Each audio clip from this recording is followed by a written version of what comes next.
about to hit live on Facebook and Did you delete the old? I'm about to. Welcome to Hack I didn't Days. have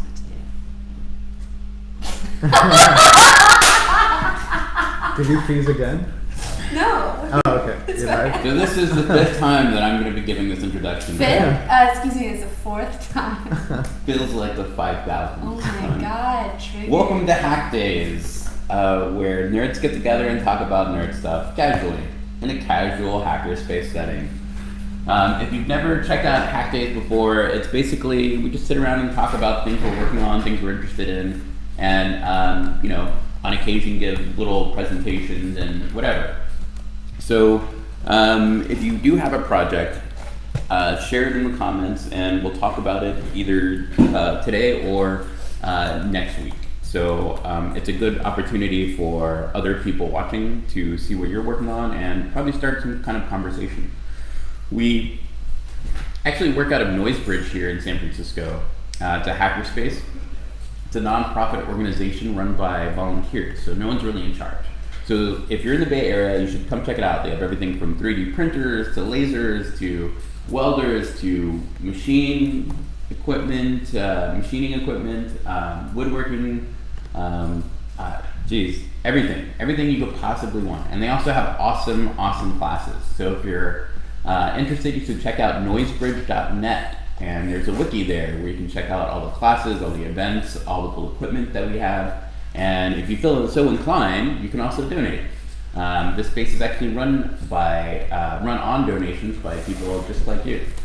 So without further ado, and hopefully this is the last introduction I have to do today. Was that the PBS tagline? From people like you?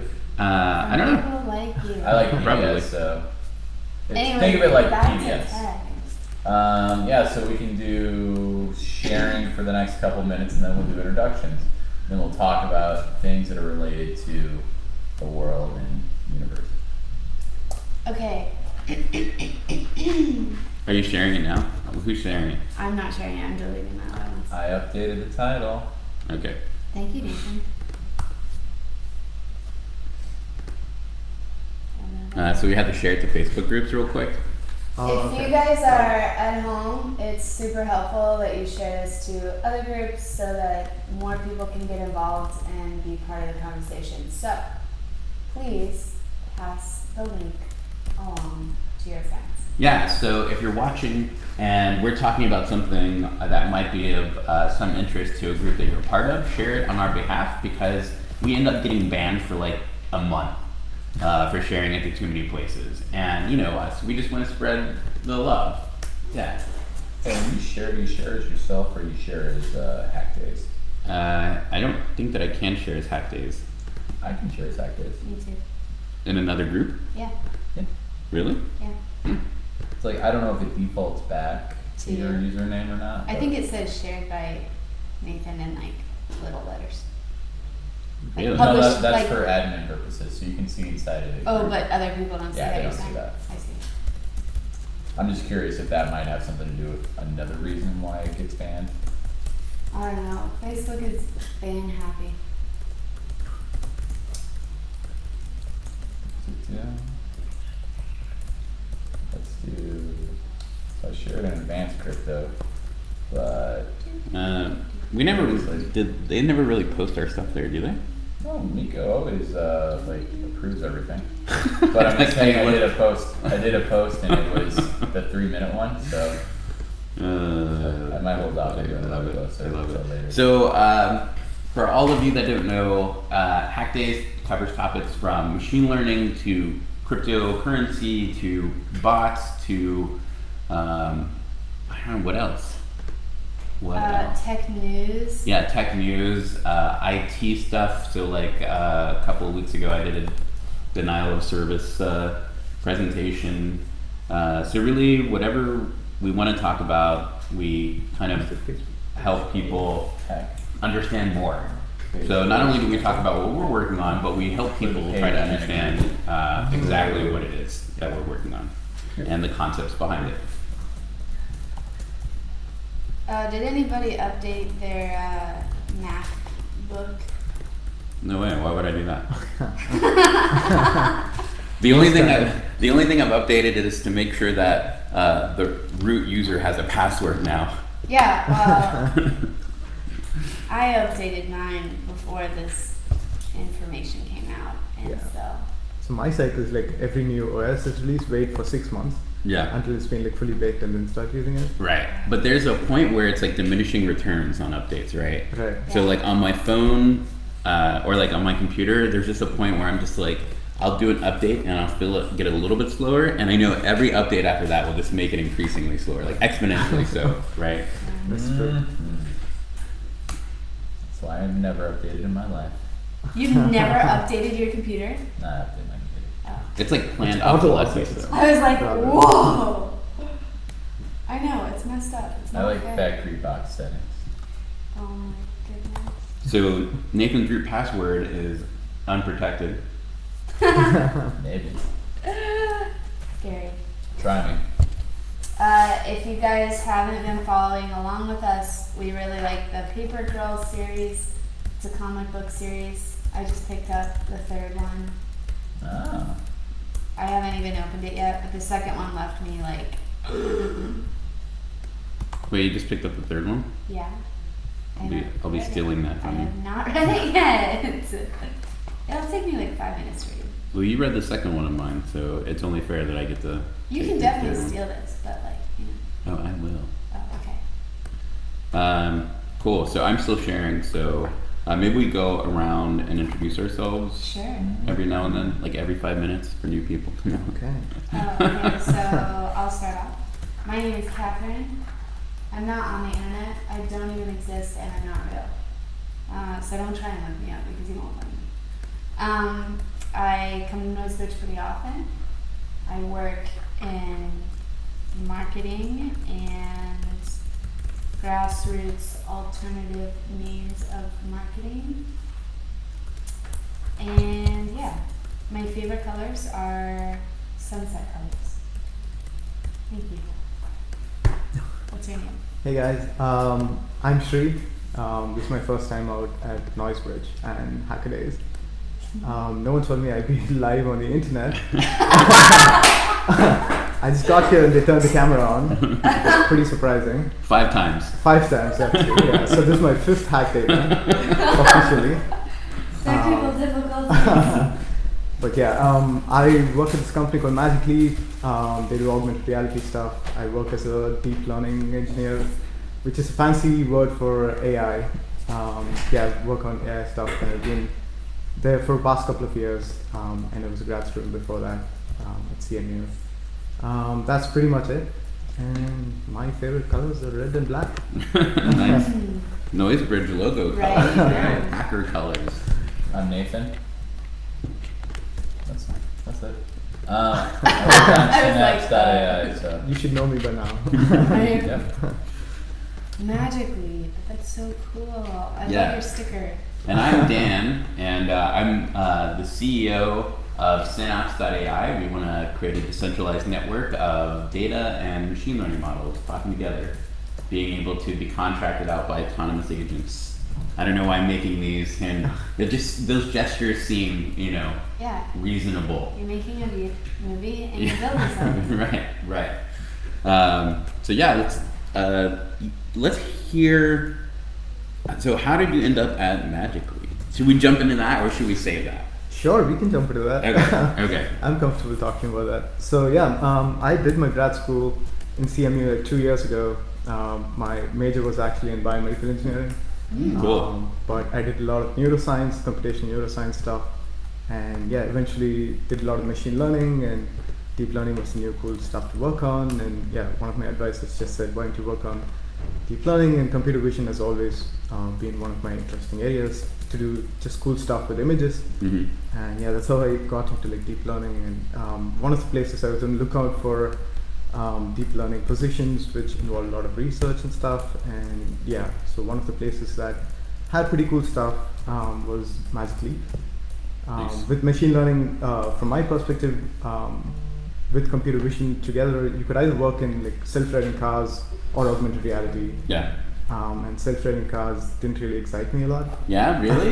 You have a chance to like totally change, you know. Yeah, I just didn't want to end up in like the 500th self-driving car company. No offense though. I know a lot of people are working on that.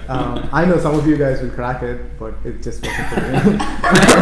Wow. You're like, good luck. I believe in y'all, Someone's but- got it. Someone's got to do it. I've offended like 50% of people. Right. People watching the live stream, I'm sorry. But yeah, I know someone's gonna do that at some point, but yeah, that wasn't for me. And yeah, that's when I decided to join Magic Leap. And yeah, it's been 2 years and it's been a good experience so far. Yeah. Working on AR stuff. So you've been doing it for 2 years now. That's a long time. Yeah, it's been Like in the valley, that's like 20 years. 20 And years. anything other. I'm old already. Yeah. So Magic Leap is augmented reality, Right. right? And what appealed to you about like what was appealing about augmented reality to you? How do you think that's going to change? Like, you know, Right. From my own sort of selfish let's just perspective, put, right? yeah, let's just put this in perspective. You're like cars that literally drive themselves. Nah, augmented reality, yes. Yeah, and for so me like, it was like putting something on people's faces that look nerdy. That was yeah. the most exciting part. I love that you have a choice to pick between two amazing futures, right? Like that's such a cool place to be. Yeah. But I agree that augmented reality is the future. Like Right. that's going to be such an important part, and to have something that's literally strapped onto your face all the time, Right. that's magic. I mean, yeah, all of us have grown up with like watching really cool like Star Wars and like all Right. kinds of movies, and like we have inspirations. We have our own inspirations on how technology should look like. And Yeah. for me, that vision was not really complete until at some point I thought, okay, augmented reality has to be a thing. Right? Yeah. And this sort of seemed like the nice time where things are kicking off. And yeah, there are a few companies like Magic Leap and HoloLens and several others like working on augmented reality. Yeah, and in the future it'll be cool to see holograms and stuff in front of your face come to Yeah. life, and So like that's sort of my inspiration. I can imagine this kind of lineage of like experiences that I've had of like Johnny Mnemonic, which is like an old school movie starring Keanu Reeves where they have like VR goggles. You have Back to the Future 2 where you have like holograms popping out at you, right? All these experiences that have been captured in Hollywood that you're like, how can I make that real? Right, exactly. Yeah. Yeah. And so like there was Snow Crash as well. I don't know if you're a sci-fi. Yeah, yeah. Okay. So there's a little bit of influence from cyberpunk in there, and now you're making that dream a reality. Right, yeah, that's pretty exciting. That's where my inspiration was from, and the guy who wrote Snow Crash, he's also working at Magic Leap, right? The author. Neil Stephenson? Neil Stephenson is working at, he's the chief creative officer. That's so cool. That's amazing. Yeah. Drag him here next time. Yeah. Yeah, you got to meet him once. It was Yeah. a really cool experience. That's cool. Yeah. Is it like, I don't want to get sidetracked, but what was it like meeting him? I mean, so it wasn't as if I bumped into him or something. It was like Yeah. an event where he was just talking about something. And Okay. Yeah, I didn't get to like personally interact with him. I want to imagine that he's just like babbling about the future, like constantly, like there's ideas just flowing out of his mouth. Okay, Yeah. okay, not that, but So it's between that and like cars that drive themselves, right? And Right. I'm a person who really likes driving cars, and I race Yeah. cars and stuff. So I'm against self-driving cars. yeah, I am too. I'm a car person. Yeah, and I think exactly. self-driving cars are cool, but I like fast cars. Yeah. Yeah. And I like the noise of V8 and like hardcore engines. Right? stuff. And electric cars are like nice, but they're so disappointing Yeah. to like. Okay, we'll talk about that some other time. I don't know. Yeah, so that's pretty much why I joined Magic Leap, to look ahead into the future. And yeah, it seemed like a pretty cool company, although they're based out of Florida. That's They're based out of Florida? yeah, the Really? headquarters is in Florida. Wow. They have an office here in Sunnyvale. Yeah, that's pretty much, and they have several offices around the world and stuff. But yeah, That's awesome. That is awesome. So you do machine learning Mhm. at a literal place that's creating magic on your face. You're leveraging cutting edge technology. I mean, it sounds like a dream job. yeah. When you put it that way, it does sound like a dream job. Half the day is spent debugging code. Right? right. Until you learn how the sausage is made, right? It Exactly, all yeah. seems like the dream job. Yeah, so it's one of the main things to crack augmented reality is that you have to understand the space around you. Mm-hmm. And with Magic Leap or with any other like, augmented reality company, you have world-facing cameras that are pretty much your computer's eyes in some sense, Mhm. right? So your computer has to figure out where the walls are, where the floors are, and how it has to put a 3D object right on this table, for instance. So if a 3D object starts walking out of the table, it shouldn't be floating in the air. It would make no sense, right? So it has to fall down, or like if you kick a ball, it has to bounce at a wall and come back and stuff like this. So to make AR work in the real world, you need computer vision and artificial intelligence, right? So that is the part which my team is working on at Magic Leap, trying to understand the world around you. That's where AI really helps. Yeah, cool. That's awesome. So, so I don't know how much you can tell me. So your machine learning experience, what areas are you studying the most? Well, I can give a broad answer to that. Yeah. I don't know if I can get into specifics, but one of the most common sort of hype terms in recent year has been deep learning, and it's one of the really cool machine learning algorithms to leverage huge amounts of data to bring in intelligence, right? And specifically, we are working on computer vision, which makes sense of video data and images, right? So more towards deep learning and computer vision. That's all I can say, I guess. I can't really get it. Are we, is the audio good? Yeah. Did we do a test prior, or did we just turn it over? Test. It's good. How about this? Do that again. Everyone at home is pissed. Well, I didn't snap. I just. Yeah, you just crinkled in someone's ear. They're in their headphones like. Well, I just wanted to make sure, because last time I know, like halfway through, we didn't have the audio set up correctly. So. Well, we have it set up correctly. Okay, Thank good. you for asking. That was a big problem because people were like, I can't hear anything. Yeah. So, okay, where were we? If you. Can you explain a little bit to people at home that might not know what machine learning is or how it can be leveraged? Like, what is it? What does it mean? Okay. In a way that's not like don't base everything in terms of Terminator. Okay. We need less FUD and more knowledge and I'm education. gonna find a fine line between Terminator and solving polynomial equations, right? Because that's pretty much machine learning. Right. So to sort of phrase it in a more understandable way, human beings, when they grow up, they don't really know everything, right? When a baby is born, there are just few things they inherently know. It's been shown that human beings, when they're born, little babies, they can understand faces. So that's when they start looking at their mom, they start smiling, and their dad, they start smiling. And if it's a third person creep, they start, really yelling and crying and stuff like that. So they know faces, and if you start dragging your finger in front of a baby's face, they start tracking their finger. So there are these fundamental vision things that a baby is born with, but everything else is learned. And the way they learn is through examples, right? It's because your dad or your mom shows you a tiny car and says, hey, this is a car. And so the next car you see, you might not know that's a car too, because last time you might have seen a red car and now you're seeing a blue one. You don't know if the color red was associated with the car or the color blue, or if the structure is actually what makes a car, stuff like that. So you start seeing more and more examples, and then you start figuring things out. Hey, this is a car. No matter which sort of direction I look at it, the structure is the same, and this is how it looks at the front and side and so on. This is pretty much what we try to do with a machine.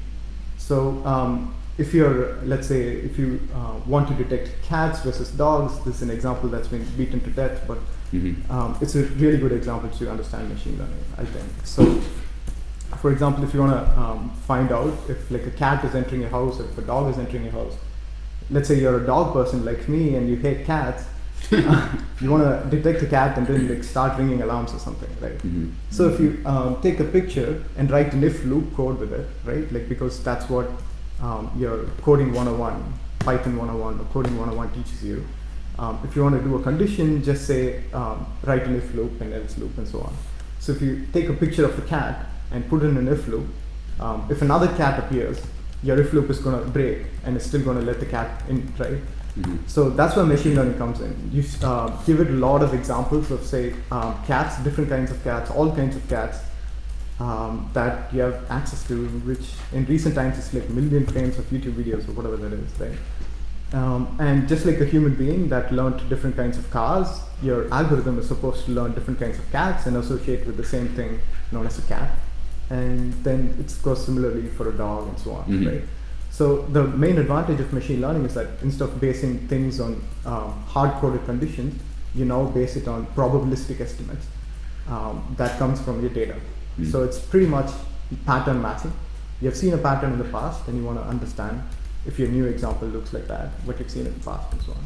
So that's machine learning in a simplified fashion. I don't know if that made sense to you guys. Yeah. So it's what you do is you basically feed it a bunch of data and like it learns to classify by selecting particular features. Exactly. Okay. Yeah. And in recent times, you don't even know what the features are. It just automatically finds these features. Right.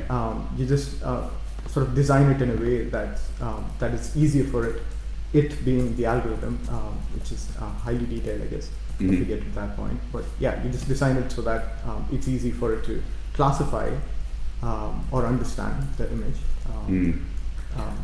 Image is sort of one term, but you can also apply it to, I don't know, text or like understanding sentiment. If you look at a Yelp review, you want to know if it's like positive or negative. Just because a person says, hey, this place is not a bad restaurant, just because you saw bad doesn't mean it's a bad review, right? Right. So instead of like things like that. regular expression kind of search, there's a deeper understanding behind the sentiment of that. Yeah, cool. Yeah, so what kind of machine learning is an all classification, right? What areas of machine learning are there? Do you know? Are you? So yeah, I hate to quiz you. No, it's fine. I hope I'm not boring people to death. But No, so machine learning, like you said, is just not classification. There's a lot more to it. One of the examples is like self-driving car. They use machine learning to understand where there's a road, where there's a tree, and where there's a pedestrian, and so on. So that's one example. And the opposite end of the spectrum is like financial data analysis, where they do try and predict the stock market ahead of time based on what they've seen in the past. You're not classifying whether the stock will go up or down. You're trying to predict what value the stock will take in the future. Right? I don't think that will work for bitcoins.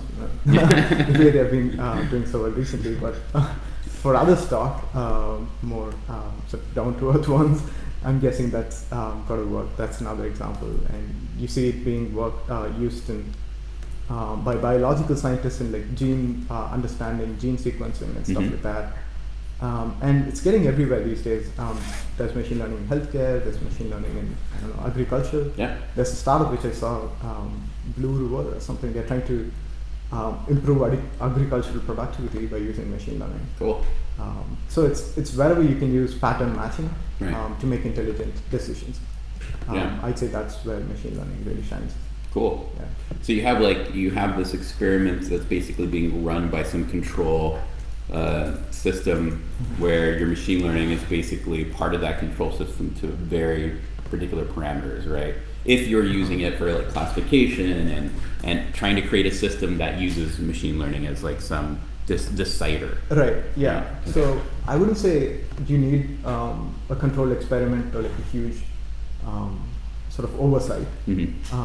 So the way machine learning works right now is primarily what we call supervised learning. So there has to be someone who tells you that this is a cat and this is a dog.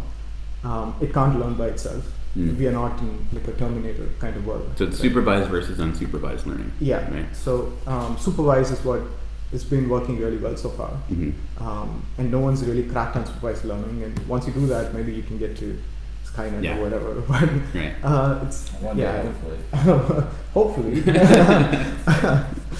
Hopefully. So supervised learning is basically you're feeding it a bunch of information and then it's tuning its parameters, internal parameters, to see if it's classified something, and then you're going along and you're testing the output and it's using that output to determine if its tunings are proper or... Right, yeah. So in supervised learning, like you said, a very easy example would be you're given 4 points in like a white wall, and you have to draw a line between those 4 points. If let's say 2 of them are blue and the other 2 are red, you want to classify the blue ones and the red ones. you draw one line that satisfies these 4 points somehow, a line or a curve. Like a linear regression. Yeah, linear regression, Okay. let's say. But what if we get noisy points all over? And then your machine learning algorithm has to start drawing these weird different kinds of lines that make it sort of work well for your data set. But if you apply it to another data set, it starts behaving bad because you've been sort of overfitted, or you drew a really ridiculous line that applies only to your data set. So what it's doing is essentially finding a balance between all of this and coming up with a better line in some sense. So if you're looking at it in the dog space, it's very obvious. But if you're looking at it in the cat and dog space, you have to transform your image into this line space somehow for it to make sense to draw a line. Right. Maybe for a computer, this whole high-dimensional cat looks like a line. Right. I mean, humans can't visualize high-dimensional spaces. Right. But a computer can. And dimensions in this case can be like, can it be color, like context, like edges, like what are dimensions when you're talking about something simple like identifying a cat? Right. Because computers can identify a lot of different dimensions just from a single photo, right? Right. So yeah, that's a very good question. And what you asked it's pretty interesting. Not a lot of people look at an image and say, hey, there are so many dimensions that you can change. But in fact, if you take a car, there are only certain dimensions that you can change, like turning the color, putting bigger wheels on, or like having a spoiler. All of these things are different high-level knobs that you change, and that affects the whole image. There are these high-level dimensions also, but I was just talking about dimensionality in the sense that if your cat image is like, let's say 32 cross 32 size, the whole thing you can think of it as a dimensional vector. Okay. Yeah, so the large thing can be in a dimension of its own. Okay. Or maybe the computer can make sense and transpose it to a dimension which is like 10 dimensions, and these are the only things that can vary. Some of them being years and colors and whatnot, right? Cool. We don't really know what exactly it's doing. I don't want it to sound like as if the computer is taking and that's the big difference, right? Yeah. So when I say I don't know what exactly it's doing, it's not as if it's has intelligence on its own and it's trying to do some genius thing. It's just a math equation that it's solving in the end. And this math equation, there is no easy way for us to dig into what exactly is happening, because we are not good at visualizing all of these high-dimensional spaces and so on. So that's one of the reasons why we. I wouldn't say we are approaching to a Skynet or something like that. It's very well-grounded math that we're dealing with. It's just that we are not comfortable thinking and talking in terms of high dimensionality. Dimensions being just the length of these vectors. If the image is 32, that's 684. We can visualize two-dimensional spaces. Like, for example, if we draw a point in a sheet in an XY coordinate, that's very easy for us to see. And even in 3D, we can visualize. But in 4D, it doesn't really appear to our mind. Like, what is fourth dimension? How do you see that? So yeah, maybe computers are better at that. So there's a whole, and you kind of hit on a topic of like, we don't know what's happening inside of these things, and to say that like there's some intelligence that lives inside each node that's computing these things is false, right? It's just a simple equation that evaluates some input and provides some output. And in the end, you sum all of these things essentially, and it's like it's kind of multimodal, right? Where it's giving you a probability of some type of feature that it can select from. Right? Yeah. So there's no like super intelligence behind this. Yeah, that's very true. And it's really important to drive this point home, because a lot of people are worried, or some of them not even worried, just have this false notion that there is intelligence within the machine, which is completely false. And then it's a black box intelligence, which is even scarier, right? All of these terms, that's what is behind like this whole, when Elon Musk says that robots are going to take over the world, people freak out because they don't really know what's going on. But in the end, it's just numbers and math equations. So if it's between a cat versus dog example, given a cat, it's trying to increase the likelihood of classifying that the image is a cat. So all it's doing is just, in mathematical terms, we call it log likelihood. So increasing maximum log likelihood or minimizing the likelihood that it does this way. And so the way it achieves this result is also through a well-documented mathematical process. So there's no way there's going to be anything genius hiding behind it, making these crazy choices to Right. sometime go against a human being. Or something Yeah. like that. Yeah. That's very important for people to know. And now there's so because people think like, oh, we don't know what's actually going on, and these are black box intelligence, there's also kind of this new wave of research that's happening for AI to describe itself, right? To actually tell people, okay, this is what's happening, or this is why I'm doing this.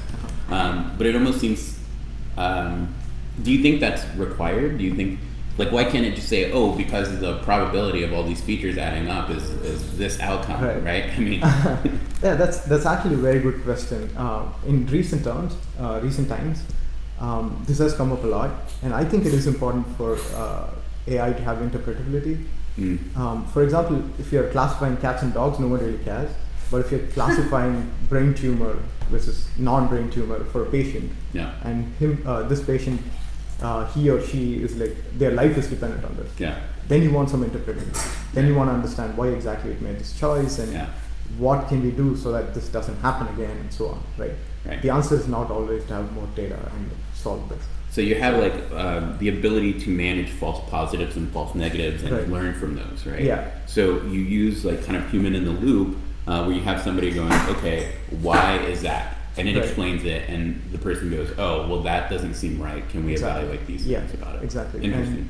And to add on to that, recently they had this things called adversarial attacks. Mm-hmm. Although it sounds way scarier, Yeah. what they did is like take an image, add some noise to it, and now pass it to the same AI classifier. Initially, it was classifying this image as a cat, and now suddenly it starts classifying this image plus noise as an African elephant. Right. So you have zero interpretability against like what exactly is happening, why this subtle noise sort of changed things in a massive way, right? So this sort of adversarial attack is a real problem in the real world. People have shown that what if your self-driving car has noisy image and suddenly it thinks pedestrians are roads, you don't plow over through pedestrians, right? Right. That's a scary term. Well, we've seen like this happen recently. If maybe you can share the video of that turtle that's being identified as a AK-47 or something, Yeah, right? exactly. Like that's is that an example of what you're talking Yeah, about? that's an example of adversarial images. Yeah. And there's been a lot of examples recently. People have been researching on coming up with adversarial attacks so that they can learn on how to defend against them. It's not attack in a cyber attack kind of sense where someone's trying to attack you, but it's attack in a sense that you don't really know why it's failing. It's an exploitation of the model, of some sort, right? Yeah, some sort. And let's go back to the self-driving car thing, because I feel like for the next 20 years we're probably going to be talking about that. And as an engineer that's actually worked with sensors and worked with data acquisition, we can talk about noise, and we can also talk about edge cases, right? Okay. So one of the things that I'm pretty kind of bearish on with self-driving cars is the real world, its domain is unlimited in some respects, right? So like I can understand really leveraging machine learning models in a very limited domain and a very limited scope, Right. but having to deal with the real world where anything can go wrong, sensors can fail, rain, snow, fog, whatever, right? You have all of these things happening simultaneously, and you have these models that these companies have built. I'm curious, like, what you think needs to happen, I think, to accommodate for all edge cases, right? Like, it seems like a very daunting task. Right. That's a very good question, and that's primarily one of the reasons I think a guy who's building a self-driving car underground in his basement can't compete against companies like Google, because and someone really recently tried to, right? I forgot his name, but he was Comma. Yeah. He was trying to advise Elon Musk and say, hey, I can do this for $200 from my basement. I don't think that's really going to work because of what you spoke about. The edge cases are far too high, and you have to be a company like Google to capture data in Silicon Valley, as well as Chile, Russia, everywhere, all around the world to accommodate, to just increase the odds of seeing these edge cases, right? Yeah. So rain or snow, whatever, you just have to add more data to it, and also have your AI sort of be more interpretable. If it can't really make a choice on this, there has to be a false positive. There has to be a dustbin class in classification. For example, has to be a what? Something like a dustbin class. It says, I don't know what this is. Right. Please figure it out. Right. Something, right? Take over. Yeah. Yeah. Rather than just saying, I'm partially confident, but I'm just gonna go through with it anyway. Right. You should just have like something like, I don't know what's going on. Yeah. Do something about this or something like that. Right? Yeah, I agree. I think. And I want to make my sort of statement clear about self-driving cars. I'm a big proponent of self-driving cars as a technology. I just don't like it personally, but in the future, I definitely agree that self-driving cars are the way to go. It's just not for me personally. Yeah, totally. Everyone gets that. I think that, it's going to be a huge future, and a lot of people are going to be impacted. Do you think that, because what we're building is basically like a decentralized network for data and machine learning models, right? We want to basically create an open marketplace where people can contribute data to train machine learning models. Right. We think that's kind of the only way forward, and we see like big companies like Google who want to really own that pipeline, right, and say like our machine learning, our models for our cars are the best. But we think like everyone should be contributing to those models openly, right? Yeah. Do you think that there's a future there for open models? And I for one will completely agree with you on that, because of what I was saying, right? A guy sitting in his basement right now can't do anything about it to compete against Google because of the scale of their data. So if people start contributing their data openly and there's an open platform, there's a space to compete and push everyone forward. Right. And that can be used not just by Google and Facebook of the world, rather by anyone, right? You can start fitting a camera on your own in front of your car and maybe have a self-driving car one day. That would be really cool. I completely support that. Sweet. Cool. Yay.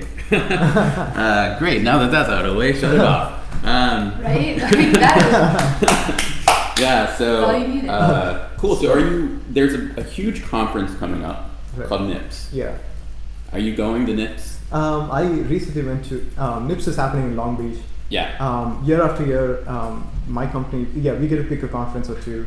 I don't sort the conferences based on just the AI hype kind of thing. I sort it based on locations. you sorted the places you want to visit? Yeah. That's so great. 2 months ago, I went to a conference, international conference in computer vision. It was in Venice. I thought I'd go to Venice rather than Long Beach. Wow, beautiful. Awesome. Yeah, that's a great idea. Yeah, so NIPS, I went to NIPS last year because it was in Barcelona. Right. That made more sense to me than going to Long Beach. Nice. But what are some cool things that are happening right now that are on the cutting edge that you see? I know capsule networks just came out, right? And we haven't really had a chance to talk about that on the show. Do you think that the hype is there? Do you want to explain a little bit what capsule networks are? I haven't done a whole lot of research yet, right? Sure. Capsule networks I haven't done a whole lot of research on it too.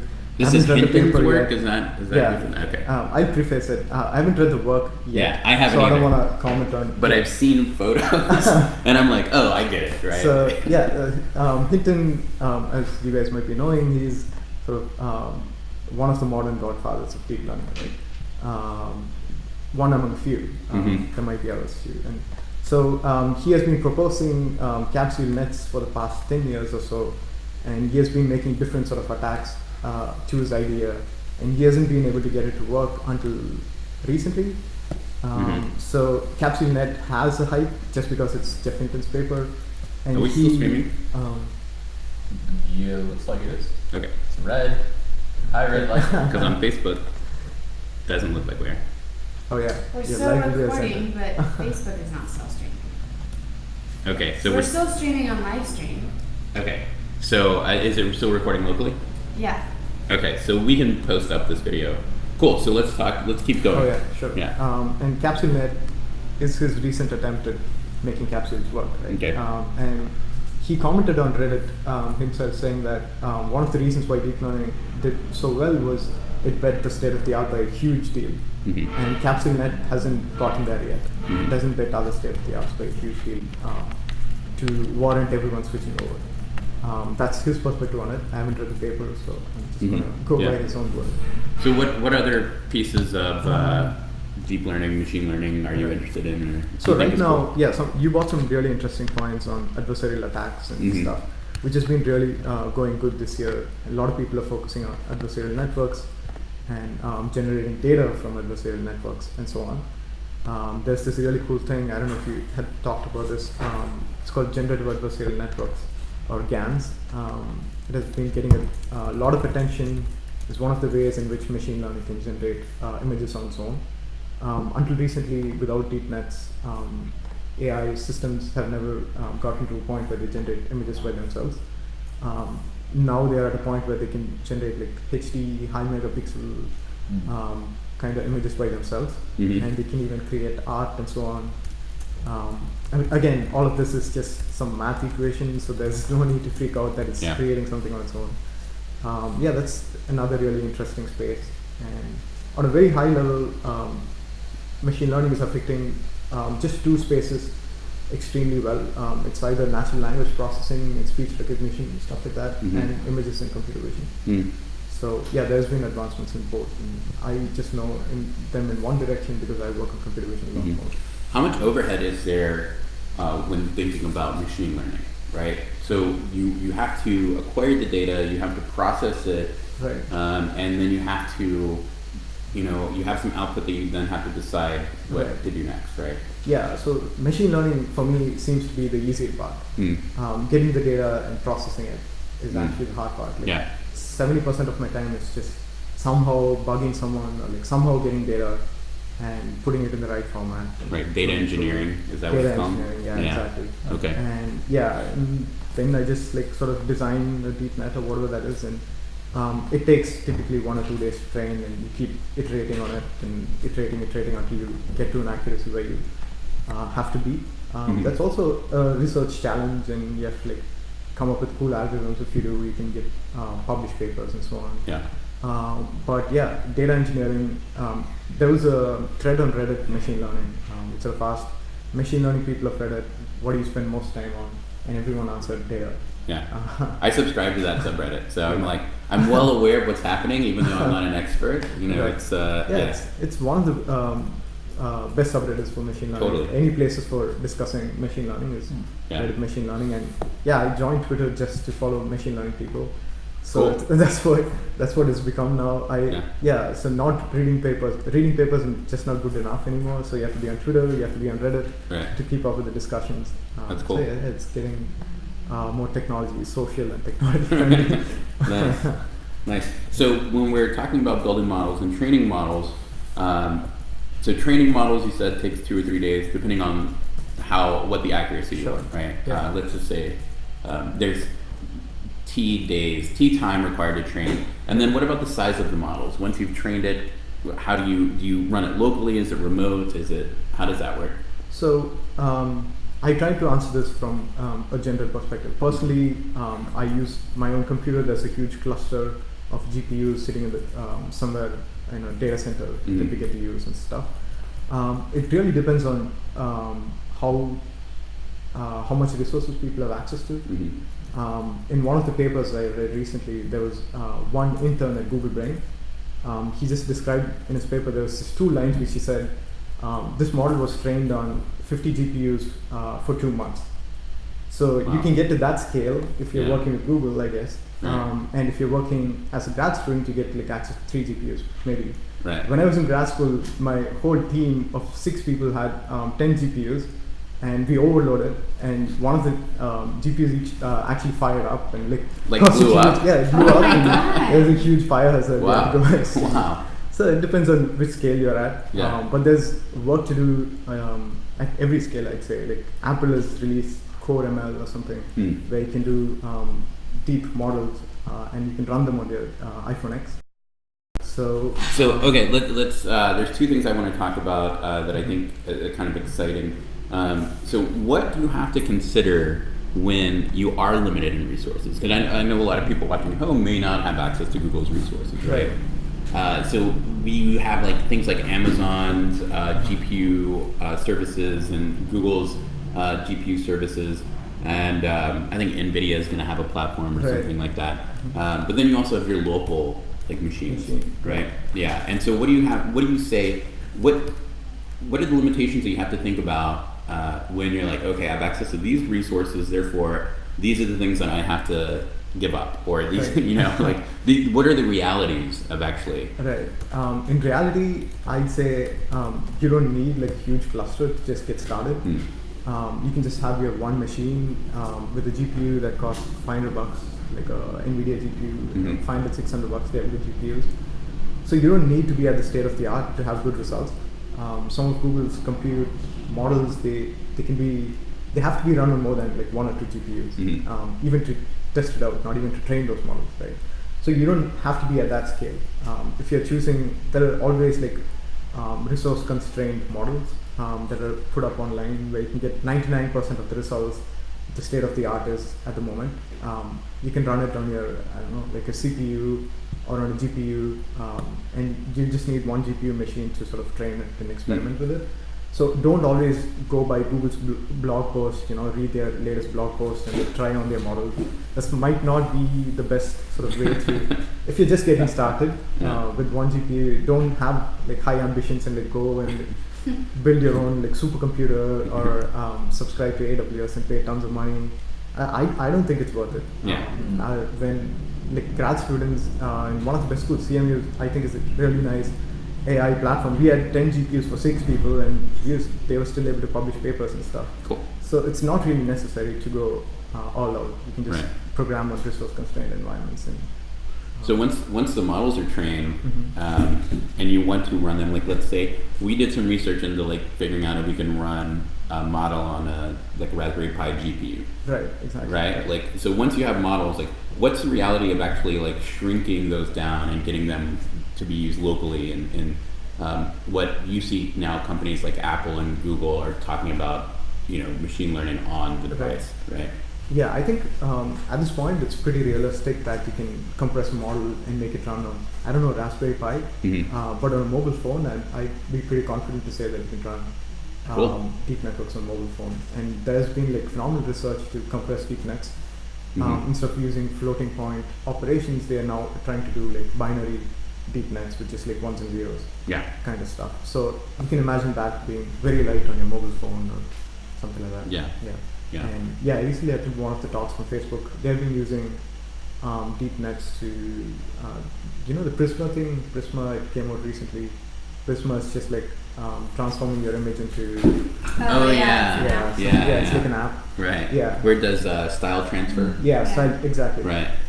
They're doing that on their mobile phone app and stuff. Okay. So it's really possible to do it. So if you want to look like the Mona Lisa, like you were painted like the Mona Lisa, you could do, you could do that. And that's all in app now. Yeah, and Google in their latest Pixel smartphone, their camera, with just one camera rather than having 2, they're still able to get the portrait mode going. And this was achieved just by using deep nets run like on the computer. Wow. They're able to find out where the person is and where the background is. And they're able to focus one against the other and sort of get a portrait mode going. Yeah.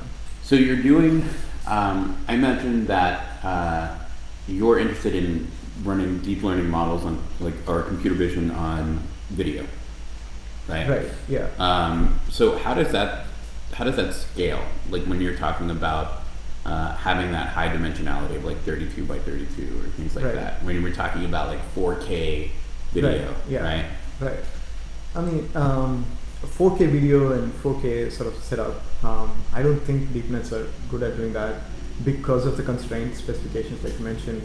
Imagine you're having like a smart glass that you're wearing, right? You don't have access to a GPU. Or you can imagine Microsoft HoloLens wearing like a GPU backpack and still sort of being blowing hot air out of it constantly. It's really good for the winter, but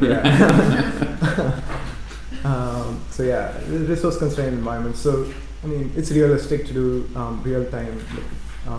I'd say 2 megapixel or like VGA cameras or something like that. If all you care about is getting insights, you don't need a 4K image to get good insights. I'm guessing. So and there are like all of these time processing things where you don't have to run your deep net through each frame. Mm-hmm. There's this thing called recurrent neural networks. I don't know. Yeah. Maybe it came up. So those things you can sort of leverage them to smooth it across time and stuff like that. Interesting. Yeah. So that helps a lot. And we have been working on compressing deep nets, and although I can't get into specifics, we've been able to get real-time running. That's deep awesome. nets, Yeah. into Magic Leap's product as well. That's awesome. Yeah.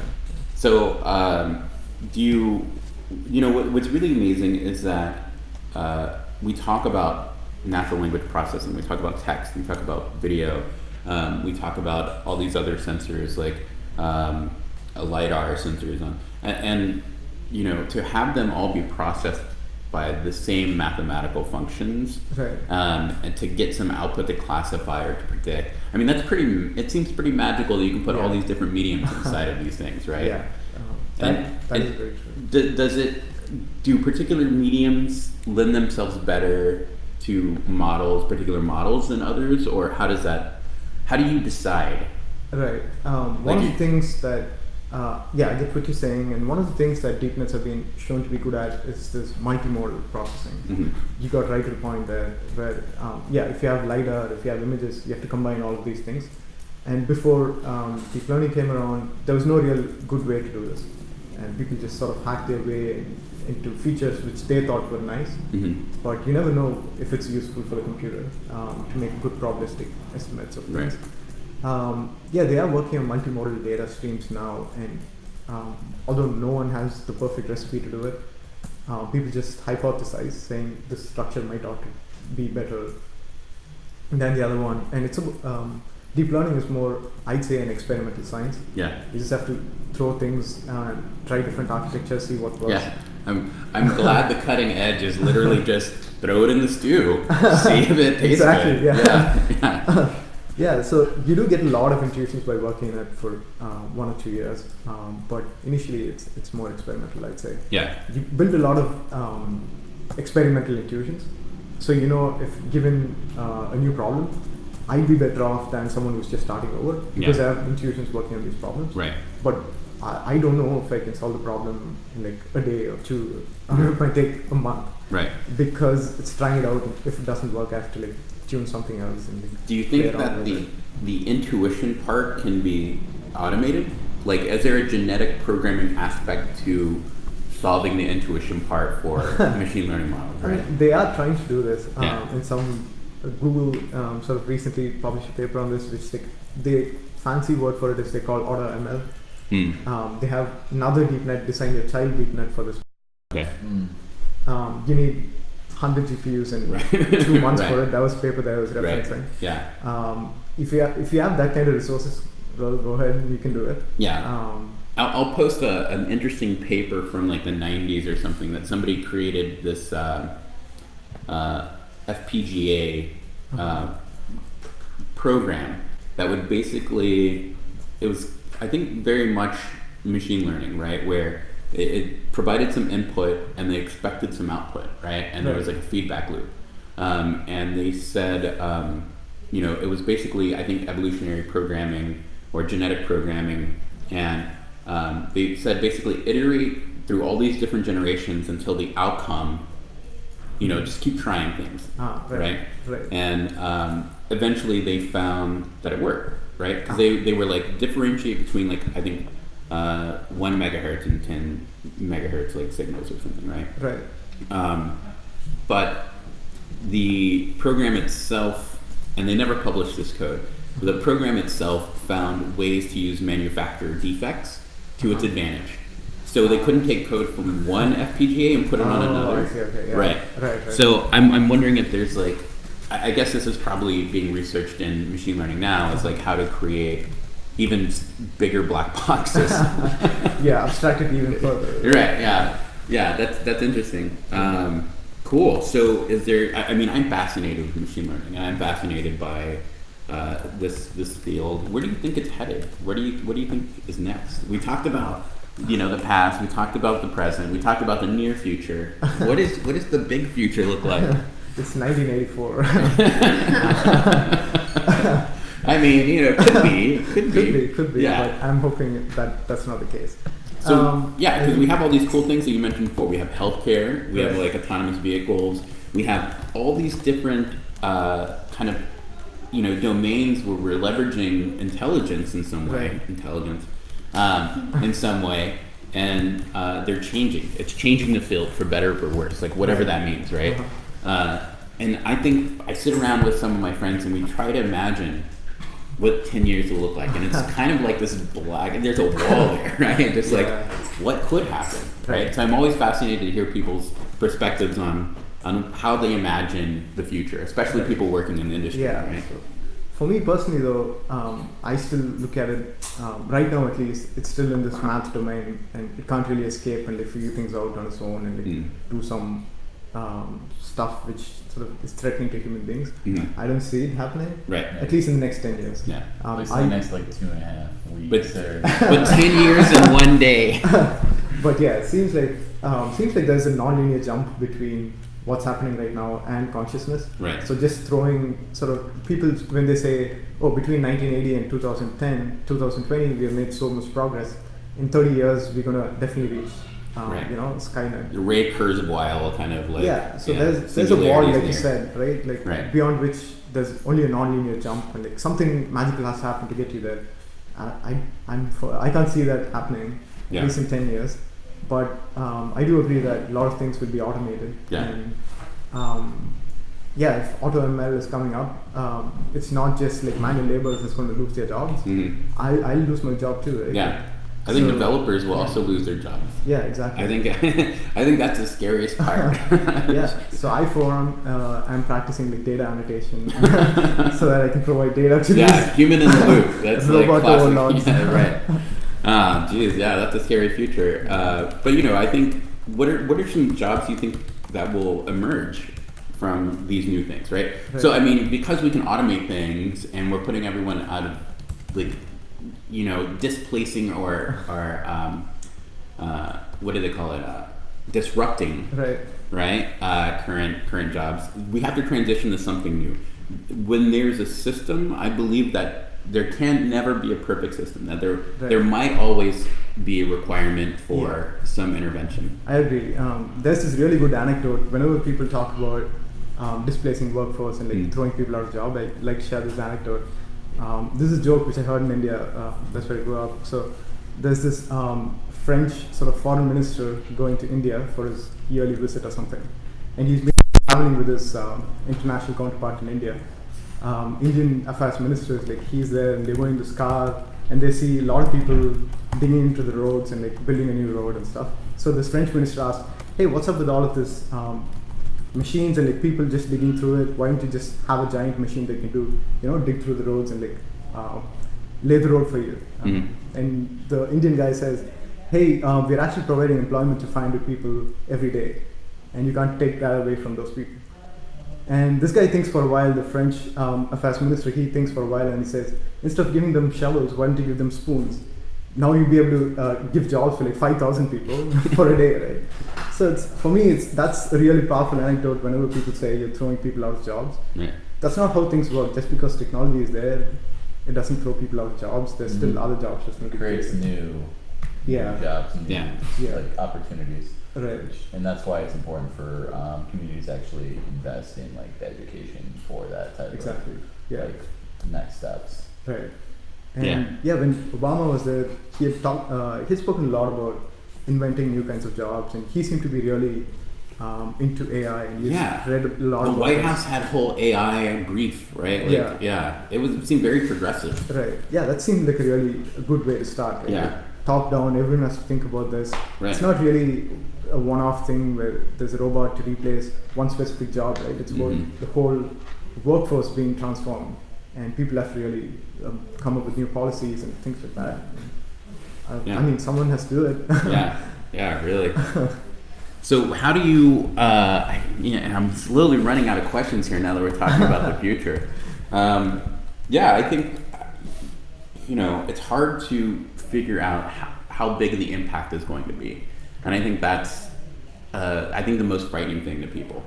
It's like that fear of the unknown. right? Like that's the biggest and most deepest fear I think anyone can carry. Right. So, but I think it's exciting, and I think that in the end, you have to think of technology as being something that is simply math, right? Ultimately, and it's nothing to be afraid of. Yeah. And yes, we could spend more time trying to explain it as we go, and there are people trying to do that. But it's there's no big scary black box Terminator, right? That's very true. Yeah. So just people at home. Yeah, if there's one thing you take out of this. Yeah. Not yet. Not until some form of time travel machines invented, because you can't travel before time travel. So that's a good point. That's a fact. So that was a huge kind of expose and talk on machine learning and AI. Now we can talk about other nerdy stuff. I'd be excited to hear what you guys do. Yeah. Make like 70% of our audience happy. Something crypto, $11,000 Bitcoin. So we let's talk about cryptocurrency for a second, because we're heavily involved in the crypto space, and we see Bitcoin has surpassed $10,000, which $11,000. well, I'm getting to that. But this is surpassed 11,000 and is almost on its way to 12,000, right? I mean, if you asked me, you could literally rewind this, go back 2 episodes, and I think I said it might approach 8,000 by the end of this year, and now we're already sitting at 11,000, and that's pretty insane. We've had this week the first Bitcoin billionaires, the Winklevoss twins, and that's crazy. And I was talking to somebody, and I had mentioned that crypto. Are they the first, or are they the first public billionaires? I don't know. I don't know how much Satoshi holds. So you have to cut that person out, because they own 20% of the crypto. But technically no, because they're a person, right? And they could be the billionaire. No, so I'm just saying, let's say obviously the person owns that 20% is obviously a billionaire already. But I wonder if they're the first, or if there's other people that just are silent that they're the billionaires. Because most people won't go around and say that they have lots of Bitcoin money. And you shouldn't. I'll be honest. Yeah, because that makes you a target. Wait, I actually have a question regarding cryptocurrency. Right? Yes. Didn't mean to cut off the conversation, but I don't want them getting all the praise as being the smartest people ever. Well, they're lucky, but it doesn't stop the fact that they are the first public Bitcoin billionaires. They did promote Bitcoin a lot, though. Sure. They also. Right. So my question was, you see Bitcoin price skyrocketing, and one of the reasons is the demand for it, right? Right. So do you think the people who bought Bitcoins, do they really think that Bitcoin is going to be the future of currency and stuff, or do you think they're just investing in it for the money? I think there's 2 different kinds of people. I think that you want to go ahead and answer that before I do? No. Okay. I think there's 2 different kinds of people right now in Bitcoin. I think that there's the true believers, and then there's the speculators. Right? And the true believers are just as right as the speculators are, in my mind, but for different reasons. So, the true believers, believe in the opportunity to have a global currency that anyone, anywhere can participate in, that has no central authority, and it has so much more convenience over traditional fiat currency. Right. And so that makes a lot of sense. And you can, we're not even talking about what kind of applications can be built on top of it, or, I guess kind of any of the emergent qualities of this cryptocurrency. It's also a great store of value for a lot of people. Right? So, I think the true believers have it right. I've been saying since 2013 or 2014-ish, I think Bitcoin is worth $1 million of Bitcoin. And I know that's crazy to say, but if you're talking about the first global currency, real global currency, it makes a lot of sense. It makes a lot of sense that there could possibly be that demand.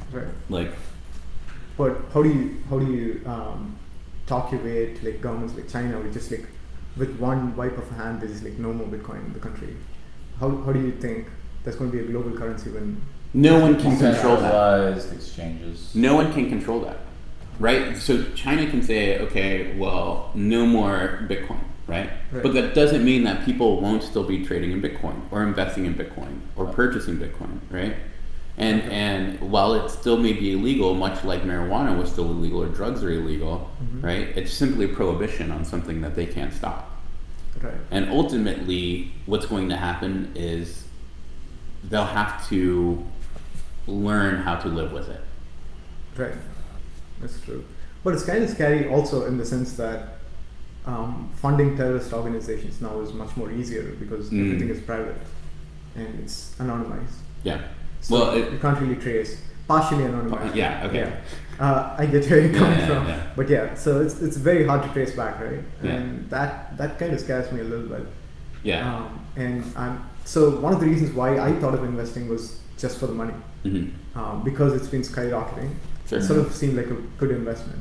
And if there are a lot more people buying Bitcoin for the money, like me, rather than true believers, isn't it going to take a huge crash whenever there's like a short bubble? Everyone's going to 100%. And if you have ever been in cryptocurrency before, you understand that their volatility is like the thing that drives Bitcoin, right? If you're not seeing 20% swings in the market, you're just like, go have a beer. You know what I'm saying? Like, There was an interesting article the other day. It's called "The 200 Deaths of Bitcoin," and so it talks about like 200 times Bitcoin people have said it's dead. Really? From it like going up and then dropping and then going up and dropping, and they're like, it's finally dead. It's finally dead. That is crazy. Yeah. 200 times. Yeah. And there's a lot more, like Bitcoin futures is coming out, and it seems like people are pitching 500 different forks. I've heard of 5 different forks that they're trying to plan to do in December and January, let alone Bitcoin 2X, Bitcoin Platinum, Bitcoin something with Universe. So I understand, but how I think that's a much bigger problem of how do you stop participating, or how do you prevent people from participating in funding these things? Right. And I don't think it's a Bitcoin problem. Yeah. Honestly, I don't. Yeah. I feel like as long as there are people willing to help those organizations, there will always be a way.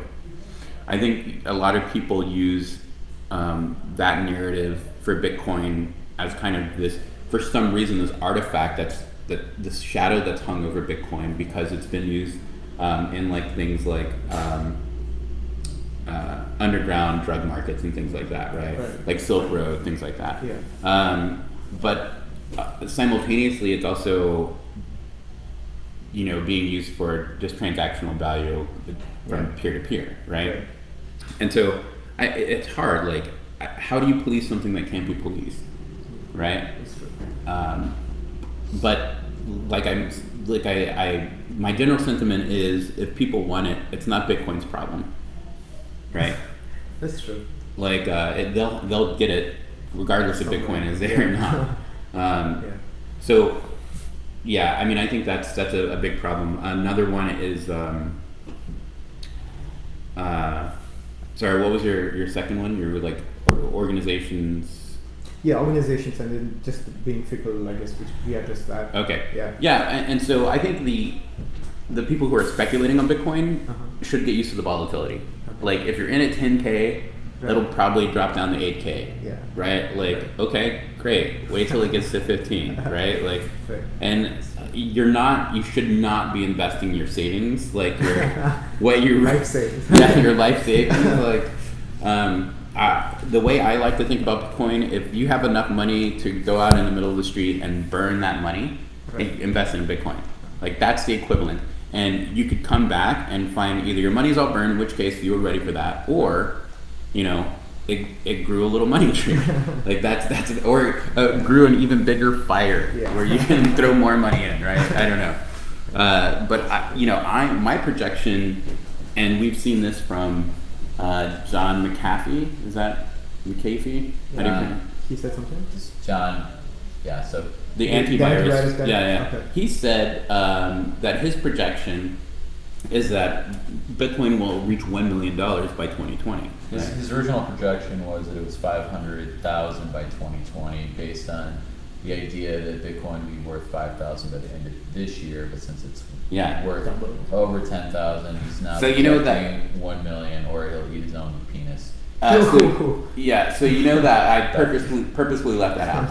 That's so you have the that. important part, though. No, it's not. So you have that model Very, that's very- that's projecting 5,000, and he's like, oh well, we'll just add a bunch of dashes. Choose something. Yeah. It feels very much like that startup metric where you like have that inflection point, and you're just like, obviously, it's like gonna shoot up, right?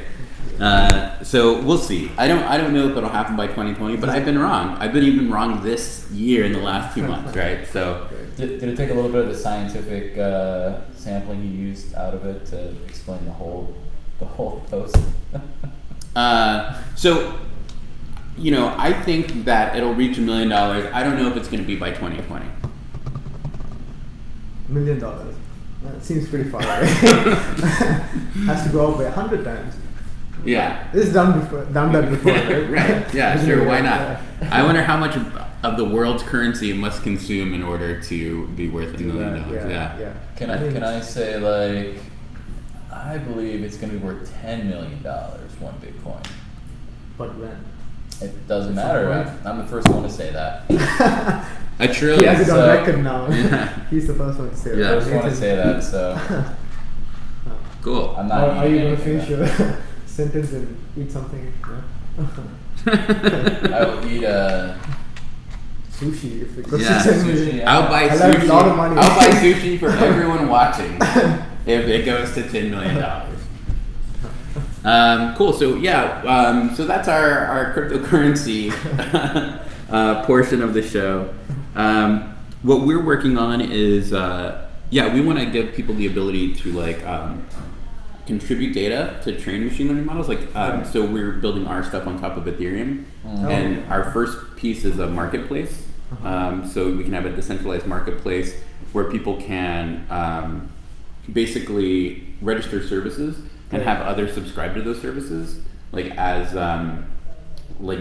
participants in acquiring machine learning models or participants in acquiring data.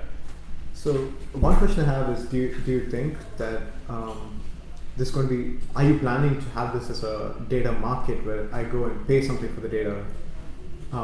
If it's that case, though, how do I? There's still this problem of getting massive amounts of data needs massive amounts of money. Yeah. It's being abstracted from like Google having its own resources, but someone else has its resources, Right. but you still have to pay the money.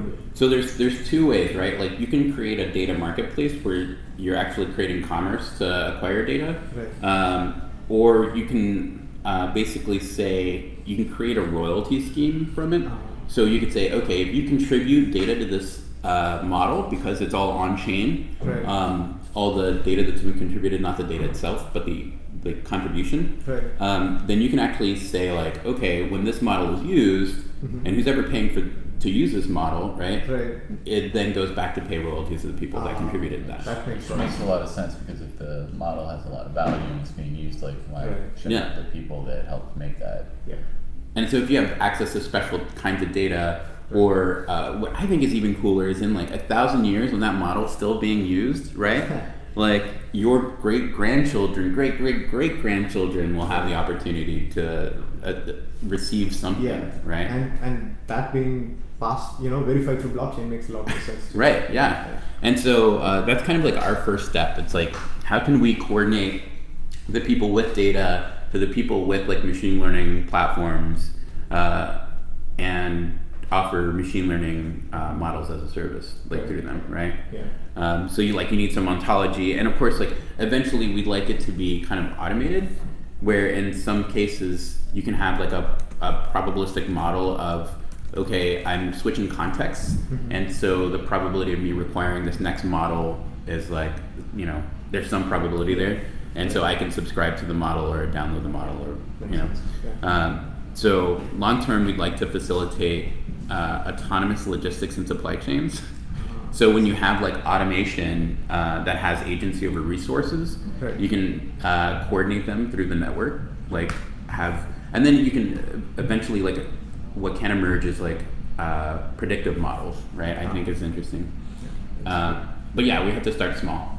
to get to something big. Yeah. So yeah, that's what we've been working on. We're in alpha right now for the marketplace. Oh, nice. Yeah, so we have a bug bounty program. So if you're a developer, I'm gonna have to pitch the bug bounty program. You can join up and help us find bugs, and we'll reward you with e-money, cryptocurrency, and let us know. And that's at synapse.ai/marketplace. Sorry, had to plug it. Cool. So what do you do when you're not doing machine learning? You drive fast cars. Yeah, I like to drive cars. Yeah. There's like a meetup that I go to. Is it Cars and Coffee? Is that the one? I don't like to go to Cars and Coffee because they just sit down and talk about cars and look around cars. This is one where we actually go out and drive. I've become a co-organizer recently. It's a lot of fun. We go out to Napa, we go to Mines Road, and all kinds of stuff. Do you get to bring the coffee in the fast cars? And, as far as you have a car stop. It's a cool drive place. What was your first fast car that you? I don't have like a race car or something. I have a GTI. Uh-huh. That's what I could afford a couple of years ago. But now I'm thinking about other What's your dream car? I mean, like any money. Yeah, any Bitcoin goes to $1 million. McLaren P1. Yeah, right. Yeah, totally. Yeah. That is a really cool car. The Pagana. Have you seen this McLaren? Yeah. It's really solid. What's your dream car? I had a Stratus last time, so maybe another Stratus. Nice. Maybe that can be arranged. When Bitcoin goes to 10,000. Yeah. I'm a big fan of the Pagani cars. The Zonda. The Zonda, the Huayra, I also like the Bugatti. Are they Passive Veyron now? They're the Chiron or Chiron? I don't know how to say that. I don't know how to pronounce that one. Yeah. But I like the cars that are like millions of dollars. The McLaren P1 is like what, only close to $1 million? Close to $1 million. Yeah, something like give or take 1 Bitcoin. That's where it's gonna get at. Yeah, sure. That's cool. So I guess we can start wrapping up. We just saw what movie did we just see? Justice League. Cool. Yeah. What are your thoughts on that? No thoughts. I'm divided on that. Have you seen it? Yeah. I have, and I'm really.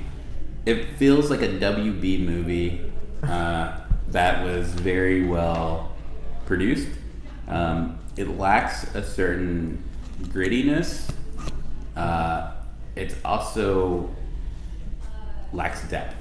Yeah, it feels more like a Marvel than DC to me, with all the jokes and like. They did a lot of rewriting to make it more like the Marvel movies. Yeah, the Superman versus Batman dynamic is totally different in this movie. Yes. He's like, well, I'm not a fan. And I'm just like, what is going on? Like, get a room. Yeah, there's no spoilers. It's just check it out, see it. Yeah. Unless I gave a spoiler. Okay, we'll cut that one out. I'll bleep that out. Cool. Is there anything else we'd like to talk about? I think we're going to wrap up here. I think we're ready to wrap up. Cool. So this is a part of the show where we basically go around the table and talk about where people can find us and our work, and any events we want to plug, things like that. You want me to go first? You want to go first? You can go first. Okay. I'll show you kind of how we do it.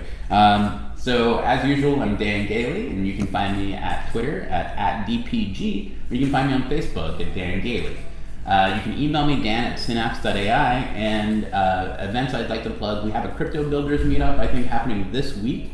So come on out. It's here at Noisebridge, Wednesday night at 7 p.m. Other than that, you can always find us at Hack Days every Sunday here at Noisebridge.